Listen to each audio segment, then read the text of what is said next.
Okay, I'm gonna shut this door. I'm filming in a different location because that is something that I like to explore when I do like these vlogs, just to see it. Obviously the lighting in here is not great, and then if I put it there I can't even see the camera, so ooh, maybe right there. Okay, well, that's where we'll put it. So Delilah is now seeing me, which is why I can never vlog in here. I used to film videos in here all the time, but she will whine if she sees me, and I don't know how to train a dog not to do that. That is something I have tried, and so I just leave and let her cry, which is sad. Well, she stops when I leave, but if you have any tips on that, let me know. But I have started a new book today. This is like my short story collection. It's not really a short story collection, but just my short book that I read in the morning, and that is The Iliac Crest by Christina Rivera Garza, translated by Sarah Booker. And this is classified as a thriller, horror, that kind of vibe. Gothic, is very much gothic. We'll read the short description here. I don't think it gives too much because I'm like, I don't know what's gonna happen here. So on a dark and stormy night, an unnamed narrator is visited by two women, one a former lover, the other a stranger who ruthlessly, and it's just gonna get worse, who ruthlessly harass him and claim to know his greatest secret. In increasingly desperate attempts to defend himself, he spirals deeper into a haunted past of disappearance and memory. What if we filmed outside? We're gonna do that.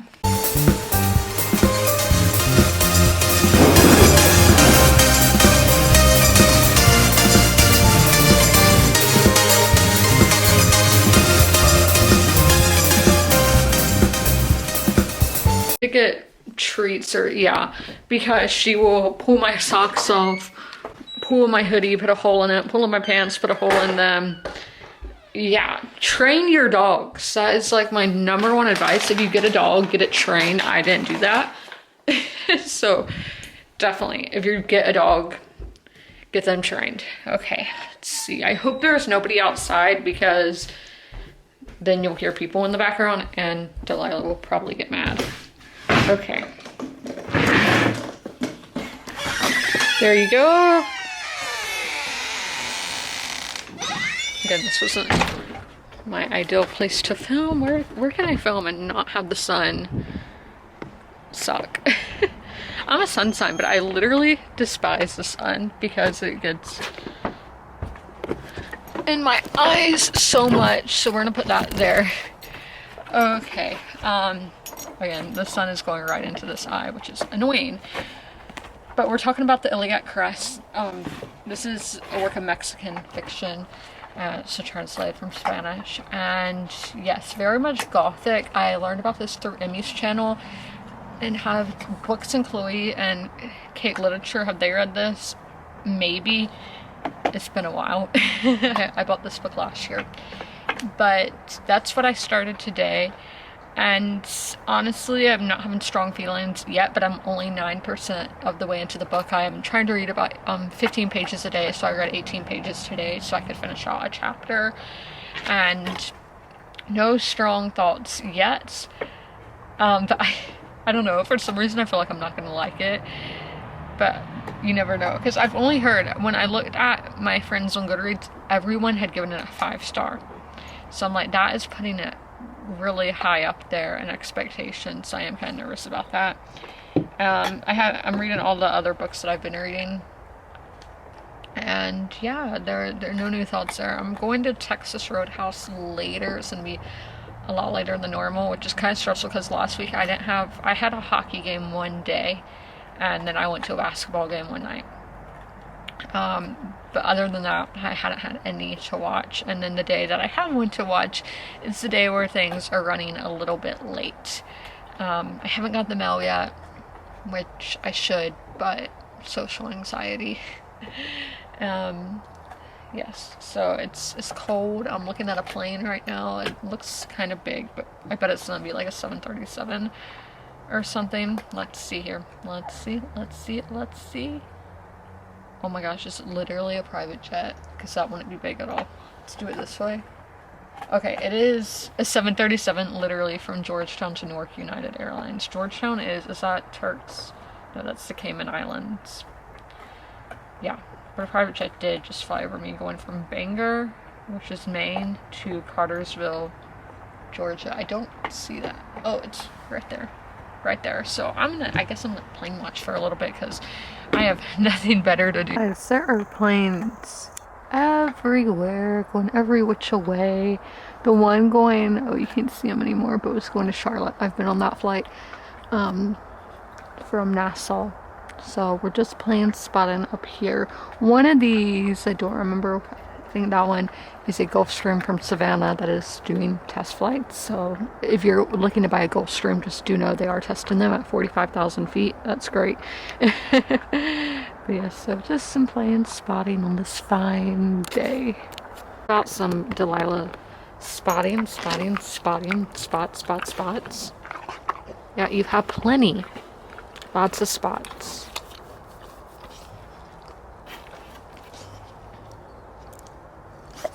Oh, you just shouldn't do that on camera. No. I got chased out of there as soon as that shoe finished up because she wanted my socks, then my hoodie, then my pants. Maybe we bring back vlogging at my desk. Look at that sun. I can never get good lighting. One day I'll have one of those lights that you put like on top of the camera or on top of the phone. We know I cannot vlog on my phone. The microphone on this thing is so shitty. It's awful and I don't know why. Literally, this is a iPhone 12. I got this in 2021. I think that's when I got that. But yeah, don't recommend the microphone on that. And I saw those wireless microphones at Target last week and I might need one. But I wouldn't know how to work that thing. Because I got one for my camera before and it just, oh my gosh, it made me so mad. I get mad thinking about it. I got a Rode microphone. I plug it into my camera and I'm like, how do I know if it's working? I don't. And so there's just like this muffled sound throughout the whole video. You can go find some of my old videos. I don't remember when that necessarily was, but it's so frustrating. I want to swear so bad, but we're not going to say my favorite F word. Delilah's looking at me. Yeah, you ran me in. I guess I'm kind of hangry. I don't know. I've had 2 muffins. I've had yogurt. I've had 2 slices of pizza. But I'm feeling kind of angry. I'm feeling kind of agitated. I think Mercury in retrograde did start today. Yeah. Feeling angry. For some reason. Don't know why. Hopefully when I get food in my belly, all this is better. I just got done in still life for the day. I'm nearly at the halfway point. According to Goodreads, it was 48%. According to Storygraph, 49%. So been very close to the halfway point. And I wanted to go into my thoughts since it's been a few days since I updated you. I think Friday was the last day that I updated y'all on this. So, characters. When I last talked to y'all, I was really scared that there would be too many characters, that the characters wouldn't be developed properly, and I had no reason to be scared. They are so wholesome. I am loving them, rooting for them, and honestly, they might be my favorite part. I think I talked, I don't remember if it was this one or another one, about the found family trope. You very much have that in this, like, typical families that you wouldn't really think of, like people coming together, and I really like that. Then atmosphere, this is post-war for the most part. Like the first section is towards the end of the war in Europe, but we're mainly focusing on post-war, that era. And some of it, yes, is in the UK, but a lot of it has been in Florence, Italy. And everything I've seen or read post-war has been British, so to see a new front, and especially being one that was on the Axis side of the war, being in Italy and seeing people coming from a country that was against Italy in the war, England, living in Italy after the war, I think is extremely fascinating. And seeing how these people are traveling to all these Italian cities, traveling to Paris after the war, to me that's crazy. You don't really think about it. Like, to me, I feel like that'd be in 5 years, say that this conflict's over, people traveling to like Kiev. I'm like, what? because like it's a city that's occupied by another country and then not anymore. Yeah, it's a lot to think about. But I learned a new word today, being episodic. I heard it in an English accent, so I hope that's how you pronounce it American wise. But that's very much what this writing is like, and I read so many things where the writing is like that, because when I was first reading this, I'm like, this reads like a movie, but now I'm like, it's like a TV show. You just have excerpts, which can be clunky, so I do think that is one of the downfalls of this. There's two, and that's one of them. But the other, like the writing itself, like the prose is really good. It's, I say everything's lyrical, but it is. And it really makes you reflect, thinking of how everything is connected. And y'all know that's one of my favorite things to think about the whole universe. And there was a really great scene about that. Also, this kind of plays into plot, plays into a lot of things, atmosphere, character work. During this time, the 1950s in America, I feel like it's really glorified. Like, think the movie Grease. That kind of time, The Outsiders, that kind of era. And I do think, well, one, that in my opinion is when America became a superpower. And two, there's a lot of hope. We've gone through 2 world wars, and now we can only hope for the better times and all of that. But also, there was a lot of bad things going on as well. We're not going to go into the like sexism, racism, and all that, because that's not really what is happening in this book. But there's also, you've gone through this really traumatic thing. The whole world has gone through it. So you do have characters who are not how they were before the war, and not in a good sense, in a depressed sense. But then you do have your characters who are hopeful and think we can only hope for the best to come. And I mean, that's a romantic way of thinking, but I do think that is the best way of thinking. Yeah, plot, I don't know what the plot is. This is very much a character-driven novel, which is my favorite. But yeah, the second thing, it's very much a slice of life, which I am enjoying, but I wouldn't say the plot is a 5-star plot. So there's that. We will be getting into the Vaster Wilds at 9 o'clock. I am being different with the hockey. My team has been sucking lately, and I know you're supposed to stick through the good and the bad, and I am. I'm still going to watch, but it's going to be how I watch football. Is at 7:30, I will turn the game on and I will watch, but once it hits 9 o'clock, I am turning it off to read. My reading's going to be my main focus until this team gets its act together. So I'm going to go get some dinner now, some leftovers from my lunch, and talk to y'all later. Time for the last update of the day. So I got to 79% in the Vaster Wilds, and I have so many thoughts. So our character is currently sick with fever, and we're pretty much in a fever dream state, which when I read those in books, I'm just like, what the F is happening? I'm so confused. She's running around the woods naked, putting honey all over herself, and I'm just like, what? But also I am thinking this is like humanity going back to its roots. Adam and Eve naked in the Garden of Eden. Like just going back to those primal instincts, which I think is something just about being human is a big theme in this book. And also, we have a lot of moments of her talking about she never wanted to come to the colonies.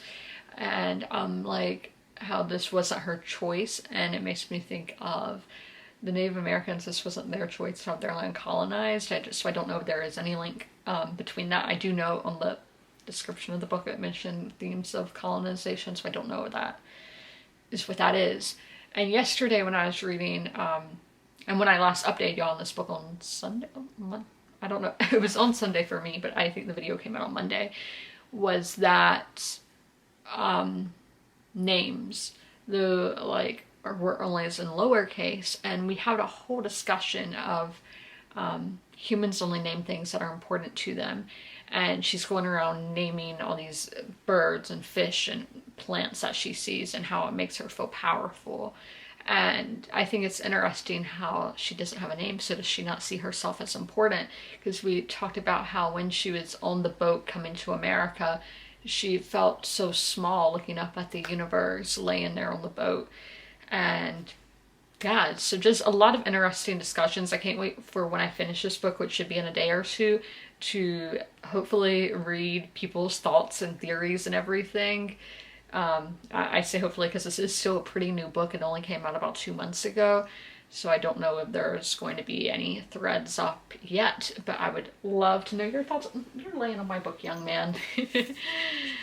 With Lauren Goff, though, with Florida, a lot of those stories are about survival, and I mean, at the core, this book is about survival. It's this young girl. Yeah, I thought she was a kid this whole time, but she's like in her upper teens. But so this young woman trying to survive in the American wilderness in like the 16 or 1700s. Can't imagine that. Terrifying.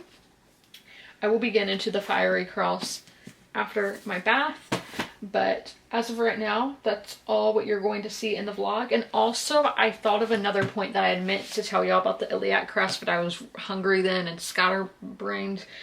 I think this is basically kind of a gender, like reversing genders and showing men how women feel about strangers and exes. So that's one theory on that one. So a lot of books giving me lots of thoughts, which is great. That's one of the reasons I read. I love to think. I'm in here a lot. I'm an INFP is my personality type, if y'all weren't aware. But I'm going to end the vlog here. I hope you guys enjoyed. If you made it all the way through, leave a deer emoji in the comments below, because my Rudolph ornaments right there. But as always, comment, rate, and subscribe, and don't forget to ring that notification bell to be notified when all my videos go live. I'll see you in the next one. Bye!